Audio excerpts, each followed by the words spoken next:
नमस्कार। Social science tutorials पर आपका स्वागत है। अगर आप चैनल पर नए हैं तो हमारे चैनल को सब्सक्राइब कर लें। अगर आपको वीडियो पसंद आए तो लाइक का बटन ज़रूर दबाएं, अपने दोस्तों के साथ इसे शेयर करें। जैसा कि आप जानते हैं कि हम एनसीईआरटी सोशियोलॉजी क्लास 12 से बुक 1 को पढ़ रहे हैं और इससे हम चैप्टर 2 के कुछ पार्ट्स जैसे भारत में स्त्री पुरुष अनुपात, साक्षरता दर, ग्रामीण नगरीय भिन्नताएं और जनसंख्या नीति पर आज बात करेंगे।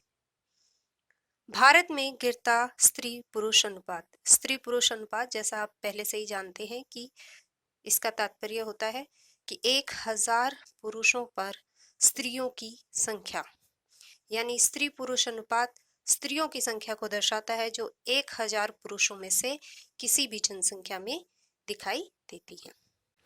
किसी भी जनसंख्या में स्त्री पुरुष अनुपात जनसंख्या में लिंग संतुलन का एक महत्वपूर्ण सूचक होता है, यानी किसी जनसंख्या में 1000 पुरुषों पर जितनी अधिक महिलाएं होंगी उतना ही यह अनुपात अधिक होगा और उतना ही यह एक तरह से जनसंख्या में लिंग संतुलन को दर्शाएगा।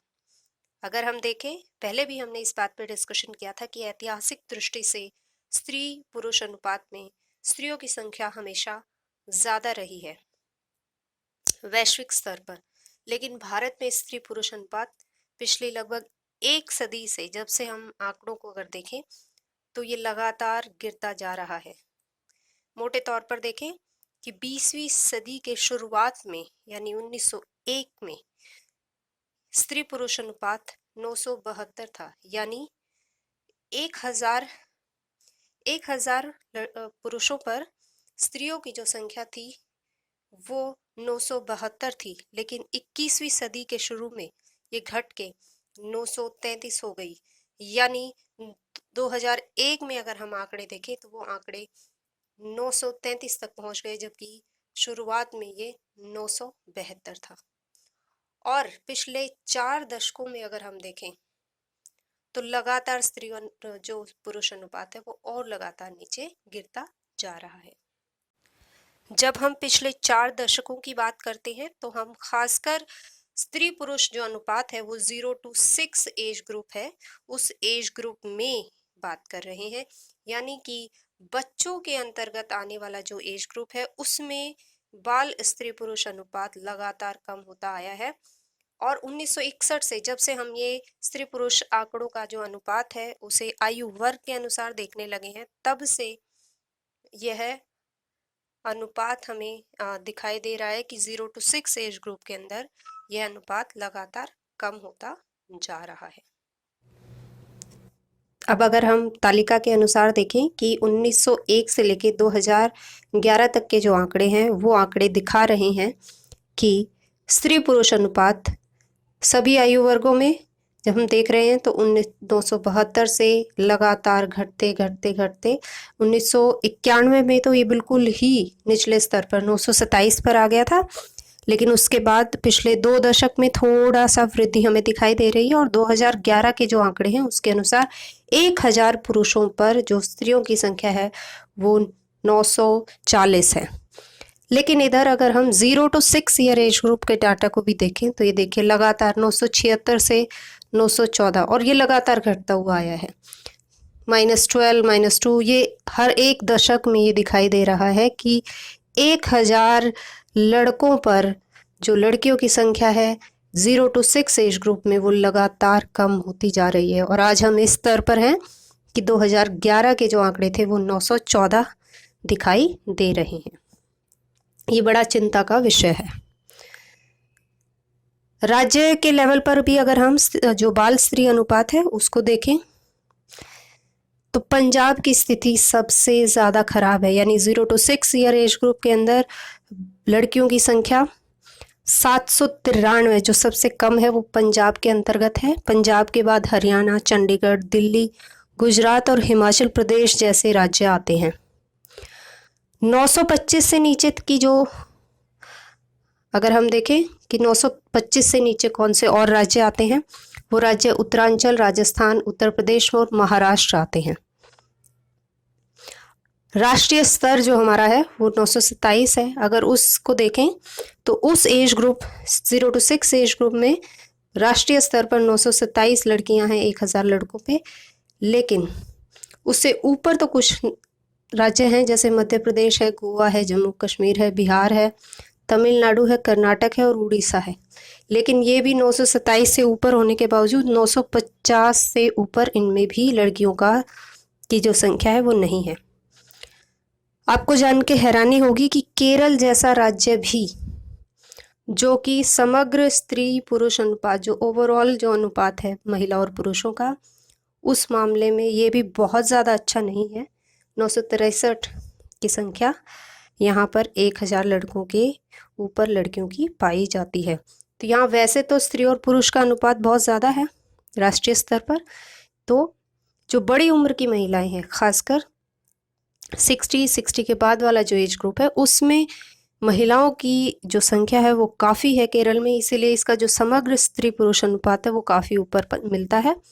लेकिन लड़कियों की संख्या अगर हम 0 to 6 एज ग्रुप में देखें तो उसके मामले में भी यहाँ पर 963 ही लड़कियां हैं 1000 लड़कों पे।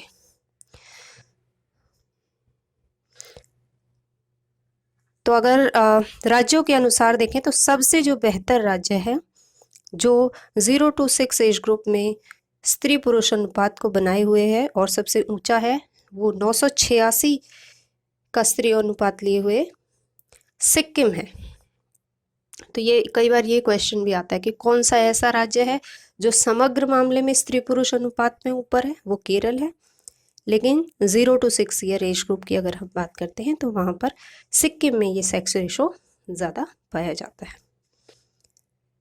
अब प्रश्न ये उठता है कि भारत में स्त्री पुरुष अनुपात इतना कम क्यों है। इस पे थोड़ी सी डिस्कशन हमने पहले भी एक वीडियो में की थी कि जब हम ये बात कर रहे थे कि वैश्विक स्तर पर अगर महिलाओं की संख्या हमेशा ज़्यादा रही तो भारत में ऐसा क्यों है। तो हो सकता है कि पहला कारण ये हो कि हम विकास के क्षेत्र में बहुत ज़्यादा नहीं रहे होंगे, तो हो सकता है एक क्वेश्चन ये है कि क्या स्त्रियों को बच्चा पैदा करने का जोखिम उठाना पड़ता है और इसके चलते जो मातृ मृत्यु दर है वो बहुत ज़्यादा है, जिसके चलते महिलाओं की संख्या कम है और पुरुषों की संख्या ज़्यादा है।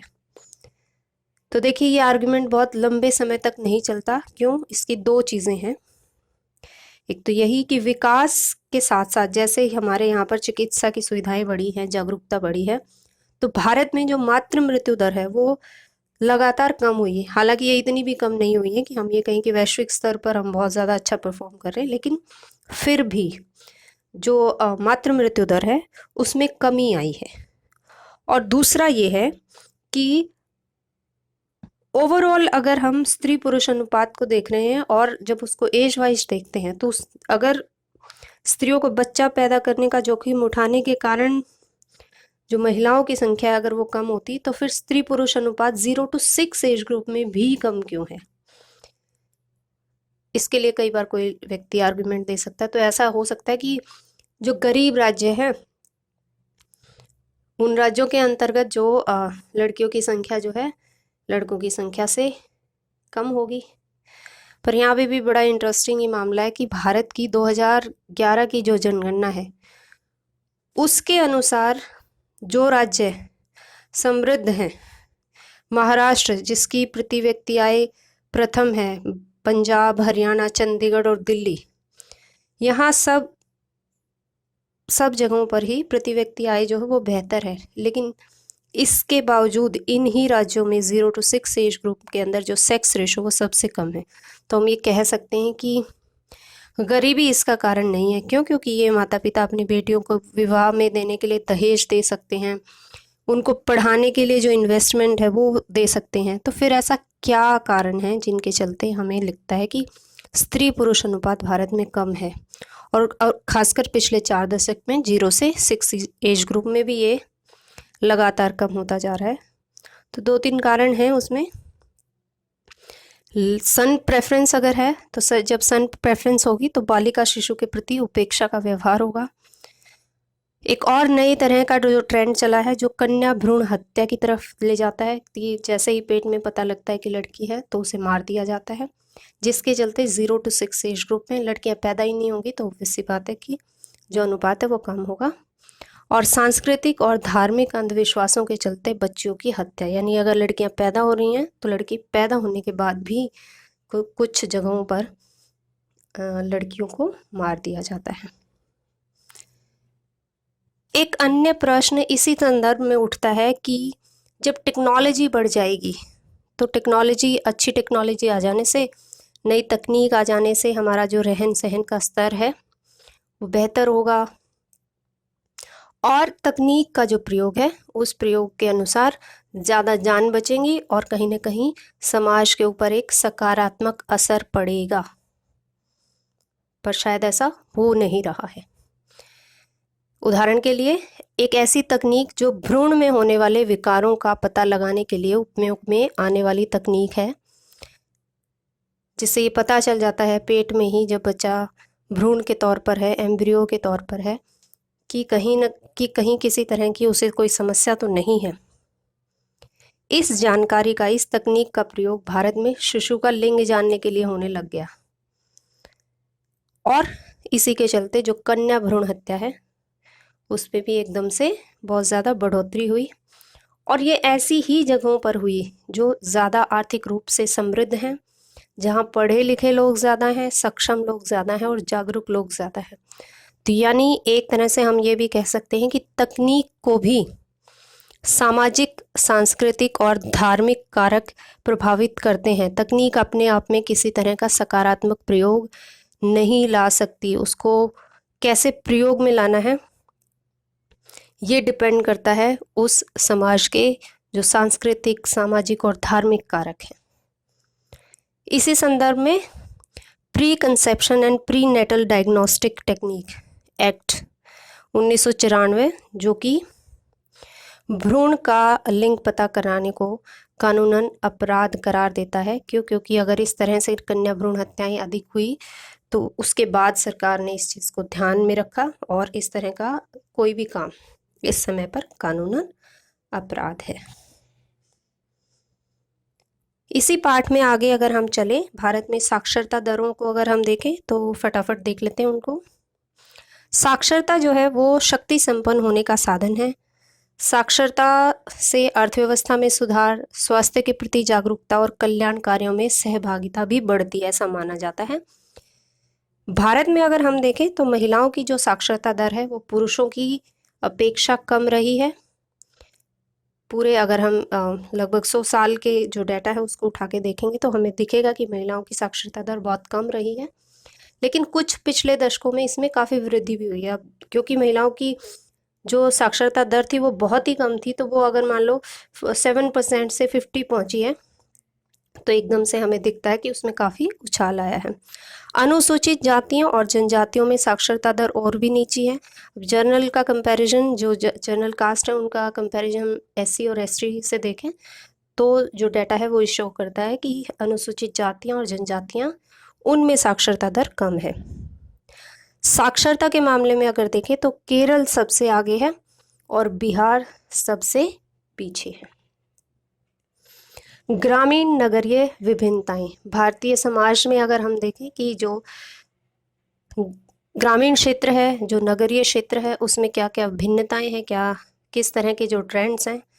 तो जैसा हम जानते हैं कि भारत को गाँव का देश कहा जाता है, लेकिन पिछले कुछ दशकों से नगरीय जनसंख्या में भी तेजी से वृद्धि हो रही है। और ये क्यों वृद्धि हो रही है? क्योंकि अर्थव्यवस्था का जो स्वरूप है वो बदलता जा रहा है और ये पूरे विश्व में ही बदल रहा है। कृषि आधारित से उद्योग आधारित जीवन शैली और अर्थव्यवस्था चेंज होती जा रही है, जिससे उद्योग आधारित जीवन शैली में वृद्धि होती जा रही है और लोग शहरों की तरफ पलायन कर रहे हैं।